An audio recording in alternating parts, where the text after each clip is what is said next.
Le Hezbollah peut-il vraiment être désarmé? C'est en tout cas le souhait du gouvernement libanais dirigé par Nawaf Salam. Un ministre a déclaré pas plus tard que ce matin que l'armée libanaise achèvera ce plan de désarmement d'ici 3 mois, d'ici la fin de l'année, près de la frontière israélienne. Précision importante.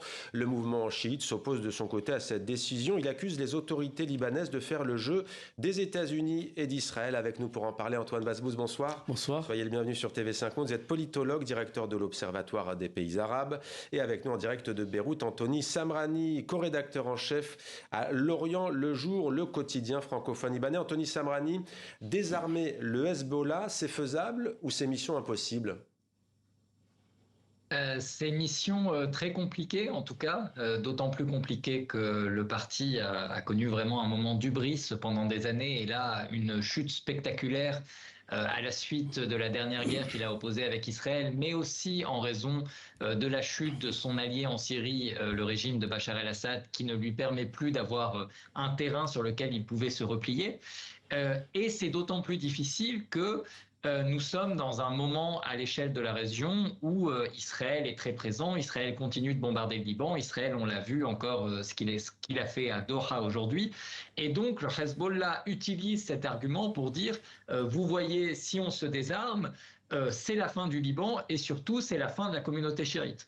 Cela dit, le gouvernement, en tout cas l'exécutif, pour la première fois depuis des décennies, a pris une décision importante en mettant sur la table cet objectif, a déjà avancé, et s'il est prêt à rentrer dans une logique qui n'est pas une logique de surenchère, mais une logique d'application de son plan à côté peut-être d'éventuelles négociations politiques, on peut estimer qu'on peut enfin avoir des avancées sur ce dossier si complexe.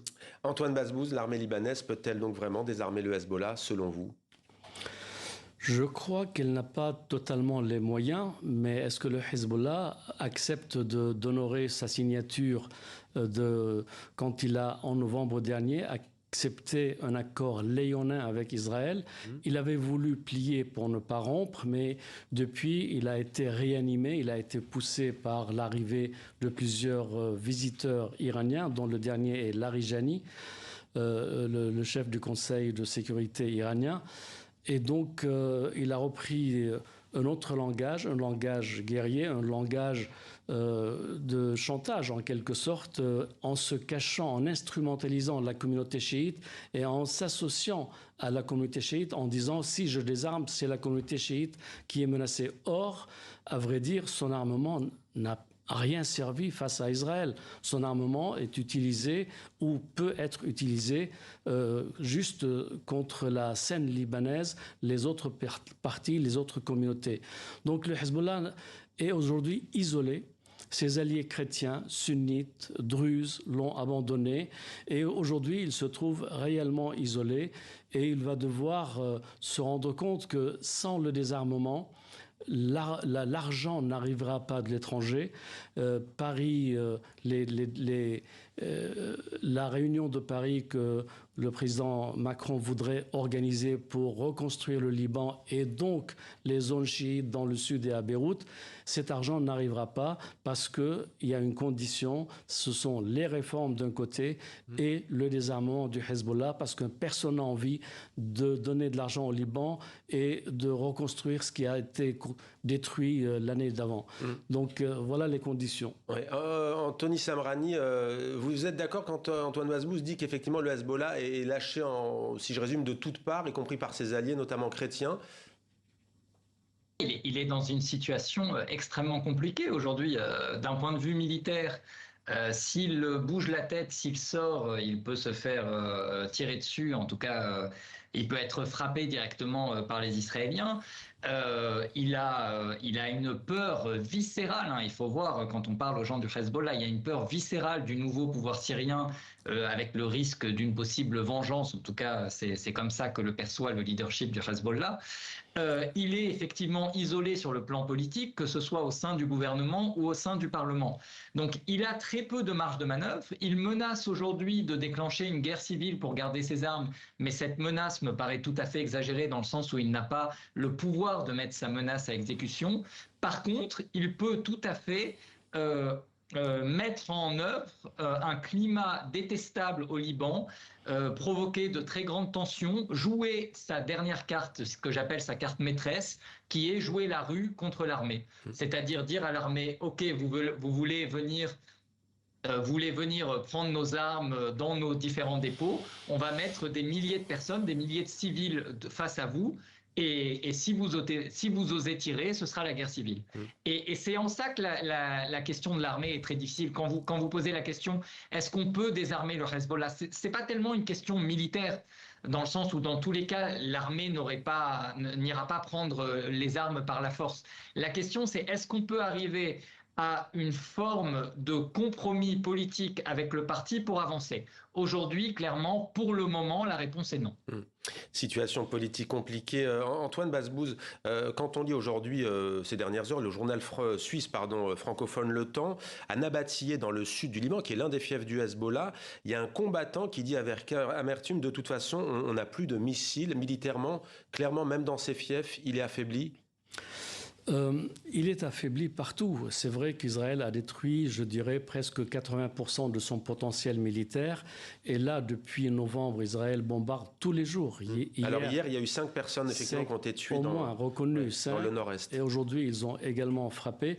Et on ne voit pas une seule riposte du Hezbollah. C'est dire à quel point le Hezbollah est affaibli, n'a pas les moyens. Alors à quoi servent ces armes? Pourquoi continuer à les stocker et à menacer la paix civile libanaise? Tout simplement, c'est pour avoir un privilège sur les autres communautés. Et en plus, il n'a pas envie d'oublier la puissance dont il a disposé. Il était le maître de l'État. Tous les dirigeants du pays, sans exception, étaient à ses ordres, du président de la République jusqu'au dernier fonctionnaire.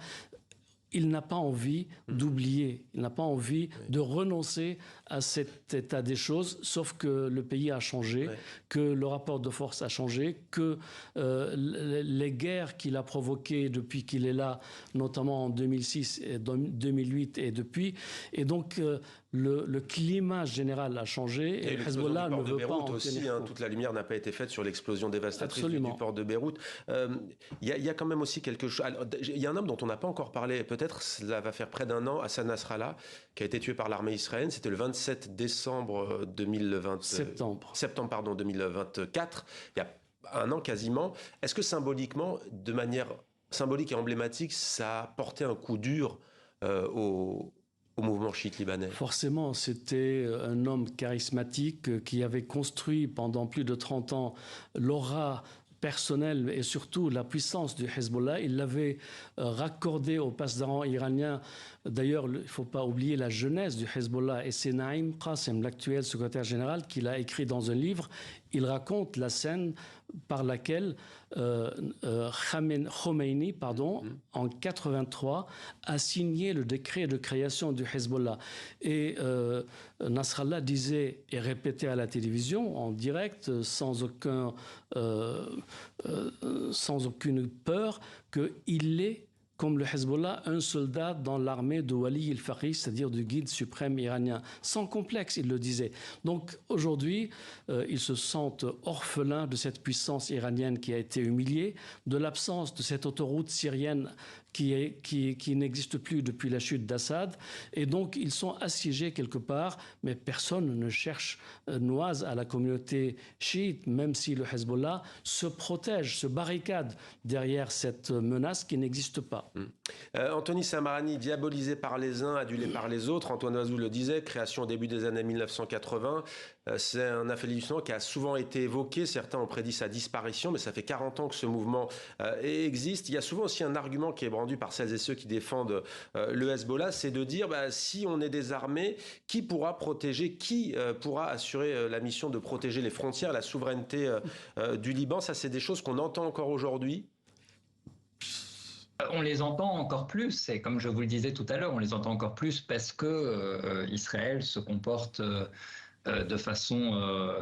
elle se comporte comme s'il était totalement au-dessus des lois partout dans la région. Cela dit, on pourrait répondre, comme Antoine Basbouze le disait très bien, non seulement les armes du Hezbollah n'ont pas protégé ni le Liban ni la communauté chiite, qui a été très sévèrement touchée, mais au contraire, elles en font une cible de choix. Elles donnent un prétexte à minima à Israël pour intervenir au Liban. Je crois qu'aussi, il était très important de rappeler que la décision au final de désarmer ou non le Hezbollah ne se fera pas au Liban. Elle se fera malheureusement jusqu'à maintenant à Téhéran. Et beaucoup de Libanais, et y compris dans les responsables politiques et y compris dans les responsables politiques proches du Hezbollah, espèrent jusqu'à maintenant que si le travail est fait, je le dis entre guillemets, il ne sera pas fait par l'armée libanaise, mais par Israël. C'est-à-dire qu'il y a une logique encore maintenant, y compris au sein des rangs du Hezbollah, de dire qu'on préfère subir une nouvelle guerre, on préfère être frappé à nouveau que de devoir remettre nos armes à l'armée libanaise, ce qui serait une honte Mais absolue. Anthony Samrani, si on vous comprend bien tous les deux ce soir, le Hezbollah continue à jouer la carte en disant nous on protège la communauté chiite, mais pourtant il a pu s'en apercevoir lors des bombardements et de la guerre il y a quasiment un an maintenant. Il y a eu une solidarité, y compris des chrétiens dans les villages. Il y a des municipalités qui ont ouvert des gymnases, qui ont ouvert y compris des églises aux citoyens libanais de confession chiite. Donc ce discours, on pense qu'il passe pas non plus, que ça coule pas de source, non ? Mais tout le monde utilise cet argument dans la région. Tout le monde utilise l'idée de la peur existentielle des communautés et le risque pour les communautés, en particulier les minorités, et les chiites se sentent comme une minorité dans le grand espace moyen-oriental, de disparaître. Et c'est vrai que lorsque l'on voit ce qui s'est passé dans la côte syrienne ou les massacres qui ont eu lieu à Souaïda dans la province syrienne, tout ça donne des arguments au Hezbollah. Mais là aussi, Antoine Basbous le disait très bien, il n'y a aucun discours aujourd'hui politique d'un leader de premier plan au Liban qui soit négatif ou qui ait comme volonté d'annihiler la communauté chiite. Au contraire, la plupart sont des discours inclusifs, à condition, bien sûr, de rendre les armes. Mais il est très difficile, une communauté qui a été très largement prise en otage pendant des décennies par un parti, il est très difficile de lui demander du jour au lendemain de passer à autre chose. Vous savez, les chrétiens ont perdu la guerre au début des années 90. Et jusqu'à aujourd'hui, vous écoutez dans les rangs chrétiens et dans le leadership chrétien un déni totalement de cette défaite. Et donc on imagine que ce que la communauté chiite doit vivre, elle doit le vivre dans un temps beaucoup plus court et de façon beaucoup plus violente. Ouais, on comprend bien effectivement ce que peut être effectivement l'état d'esprit de Libanais et de Libanaises en ce moment. Antoine Basbous, Nawaf Salam, Premier ministre libanais, son arrivée avait été vue par de nombreux Libanais comme un immense espoir. Qu'en est-il aujourd'hui ? On dit que c'est un homme intègre, qui a la volonté de faire sortir le Liban de cette crise économique, politique. Écoutez, c'est le seul dirigeant actuel qui n'a pas de casserole, qui n'a pas de passé corrompu, qui ne fait pas partie d'une mafia. Dites-vous que tous les dirigeants actuels ont été présents pendant les 10 ou 20 ou 30 années passées et ils se connaissent, ils se sont associés. Rappelez-vous qu'un juge d'instruction a ordonné la libération du gouverneur de la Banque centrale, qui est le chef qui a dilapidé l'argent du pays, qui a provoqué la faillite en étant associé à la classe politique qui régnait et qui règne toujours aujourd'hui. Donc, Nawaf Salam, dans ce théâtre-là, il est intègre. Il n'a pas beaucoup d'assises confirmées, il n'a pas beaucoup de moyens, d'instruments pour appliquer une politique, mais il fait de son mieux. Il est en quelque sorte contraint dans un contexte qui ne lui est pas très favorable, qui lui est même traditionnellement hostile. Ouais. Anthony Samrani, il nous reste une petite minute. Est-ce que vous pouvez nous donner le pouls aujourd'hui de la société libanaise ? Comment vont les Libanais et les Libanaises ? On sait que beaucoup, à contre-cœur, ont quitté le pays ces derniers mois, ces dernières années. Il y a eu un moment d'espoir très fort au moment de l'élection du président de la République et de la nomination de Nawaf Salam. Aujourd'hui, il y a beaucoup d'inquiétudes et les Libanais se demandent une nouvelle fois à quelle sauce ils vont être mangés. est-ce que ça va être une nouvelle guerre israélo-libanaise entre Israël et le Hezbollah, ou des tensions très fortes qui pourraient aboutir à des confrontations dans la rue au sein du pays. Merci beaucoup Anthony Samrani, merci beaucoup Antoine Basbous pour vos éclairages respectifs donc sur le Hezbollah et cette question de la démilitarisation et sur le Liban plus généralement. Merci à tous les deux.